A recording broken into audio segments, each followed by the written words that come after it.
This. Next up, we have The Face of the Deep, from The Risk of Rain to Survivors of the Void, soundtrack by Chris Christodoulou.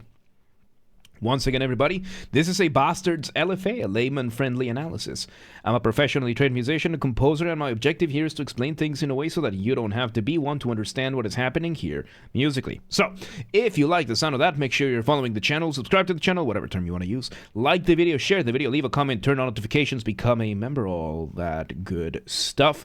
Two disclaimers. Number one, this is my first time hearing this ever, so I will be pausing a lot and I will be talking a lot, as I will be pointing things out as I hear them or as I realize them. And this is recorded live on stream on a single take, so I might stumble upon my words. Whatever happens, happens. With that said, let's do this. The Face of the Deep. Let's go.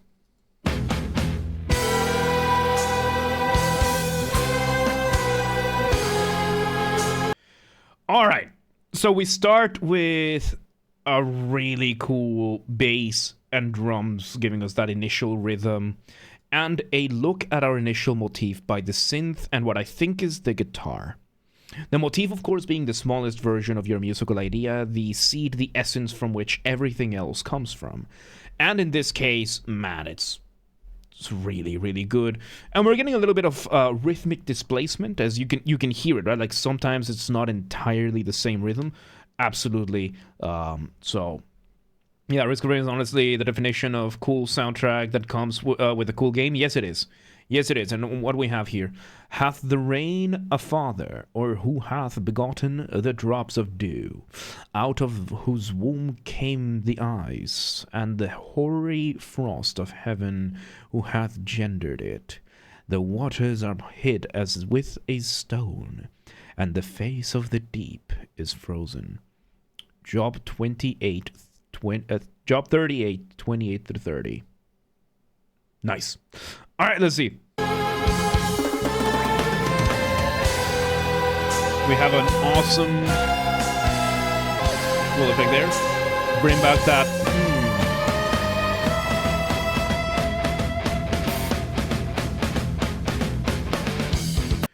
Ooh, man, that was.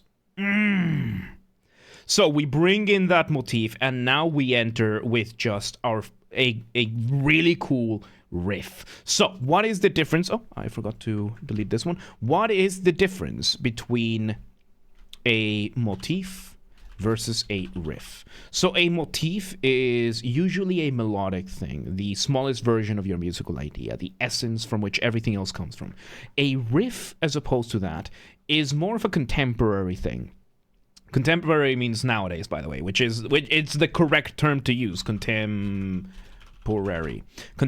is the actual term. It's not modern. It's not modern day. It's contemporary. Modern day was what 80 years ago. Now we are in the postmodern day. If you want to say nowadays, contemporary is the right term to use. And in contemporary terms, the riff is usually used by a guitar or a bass, which is going to be a version of the motif, but usually repeated over and over in what is called an ostinato. So it is both a motif and an ostinato at the same time, usually used to establish the accompaniment or the rhythm section of the track or the song that you're in. Usually in songs nowadays, that is the most common thing. Nowadays, very rare to see a composer or a singer, especially singer-songwriters or bands, using motifs. Nowadays, they're going to be using riffs instead, because it's easier to work with riffs. You don't need as complex a knowledge of music to develop a riff as opposed to a motif. Why is that? Because the riff requires less work for variations. Basically, you need less work to develop a riff than you do for motifs. It's basically that. So yeah, let's see where this goes, because it's really cool. Oh,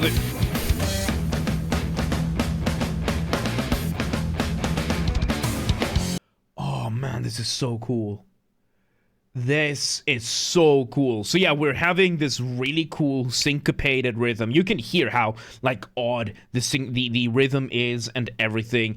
It's either syncopated or in an odd time signature. And oh my god, this is just really, really good. I would say the adding of the hi-hat there makes this come across as a polyrhythm. So a polyrhythm is when you have multiple rhythms playing at the same time. Usually, and no, Thomas, you can't. And usually, a polyrhythm is going to be more than one rhythm at the same time, doing a rhythmic version of counterpoint. Counterpoint, which is usually in melody, is having more than one melody, usually independent from one another, working together to do their thing. And to split your LFAs into different YouTube playlists. I do have someone who's working on that. We're working on that. So yes, we are working on that. It's just a lot of playlists right now to make. So yes, we have this. We have counterpoint. We have polyrhythm is kind of like the counterpoint version of rhythm, and the easiest polyrhythm that we have is the 3 versus 2, right?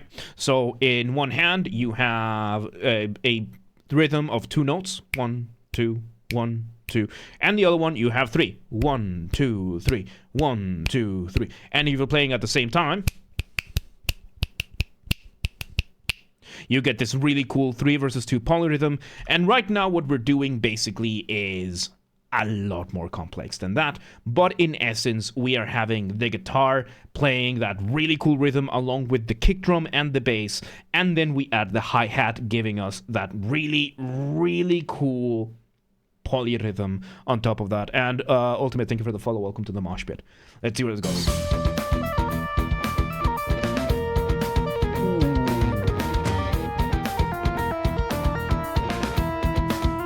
Oh my god. Okay, and then we enter a variation of the motif, I would say. Reduced version. A reduction is, you make something faster. We're doing a faster version of that initial motif that we were having, and oh my god. We take that riff, we calm it down a little bit, so the bass is not going as hard at it anymore. The chord, the rhythm guitar is not going as hard at it anymore, but it is going. It is still going. It's still the same rhythm. We're doing that polyrhythm, and on top of that, we are having the synth giving us this kind of solo, kind of motif, and there you go. You know what, Thomas? I'm gonna just bye bye. Don't disrespect my mods. So yeah, we are having this really, really cool just setup, man. This is really cool. Let's see where it goes.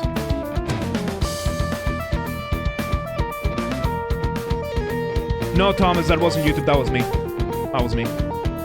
Oh, so we bring in, we repeat the motif.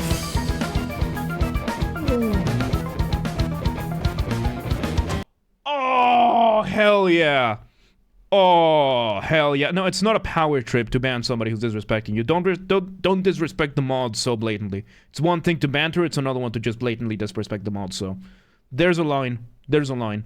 So we're now having arpeggios doing a version of the motif, and it's just arpeggios. Arpeggios is playing a chord one note at a time, and what these arpeggios are doing, the arpeggios are keeping up with these time signatures, these really cool time signatures that we're getting, and dude, this is really it just sounds really cool. It's very Dream Theater-esque, and I am all for it. So the concept of an odd time signature, let's actually go through that, right? Because when it comes to music, you have 3 main building blocks, as I said: melody, harmony, rhythm. Rhythm is the use of time, and time is then divided into measures. Measures are the smallest subdivisions or bars. These are measures, bars, same thing, is just whoever you ask for this, right?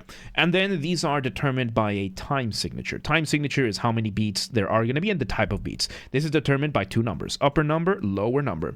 So upper number is the number of beats, lower number is the type of note that makes those beats. So In English, it's super easy to remember. Whole notes are represented by number 1, half notes by number 2, quarter notes by number 4, eighth notes by number 8, 16th notes by number 16, so on and so forth. So something to keep in mind.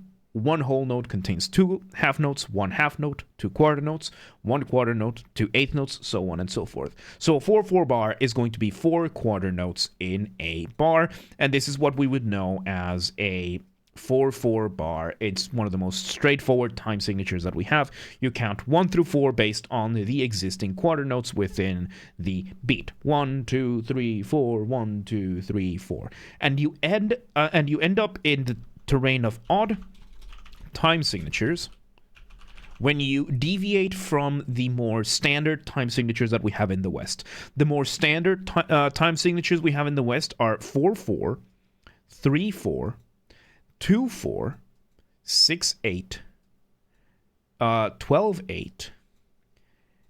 Every once in a while, you might see 3/8, although 3/8 starts getting closer to that line of odd time signature. So these are usually the more common time signatures that you're going to see in the West, and everything that deviates from that is going to go into the realm of odd time signatures.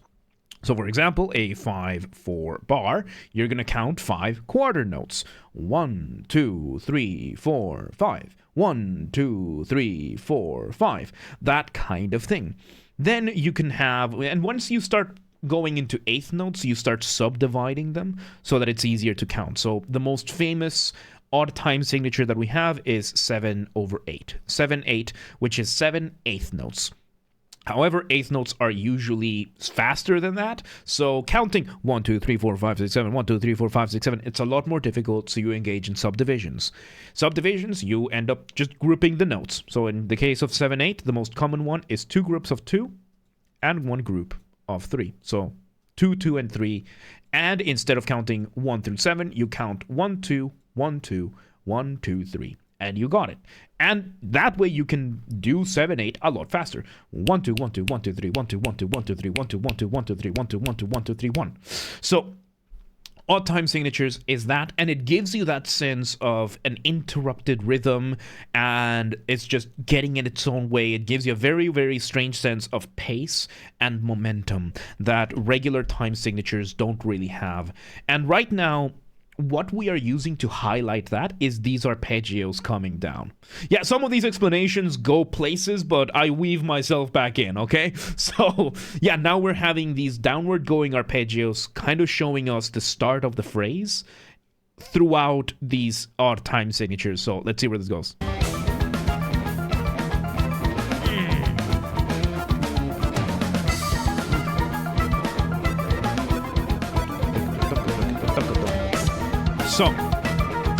So yeah, you can hear those arpeggios. Those are in 5.